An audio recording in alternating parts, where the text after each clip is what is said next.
Ladies chika actress, kaibigan na lang ang kanyang lady man.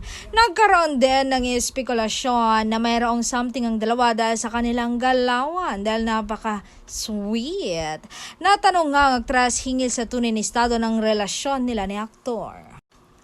Naging matipid naman si actress tungkol sa umano'y naging espesyal na relasyon nila ni Hank Actor. Ngayon, I'm happy we're friends, say niya. Hindi naman niya maamin kung opisyal na naging sila ni aktor.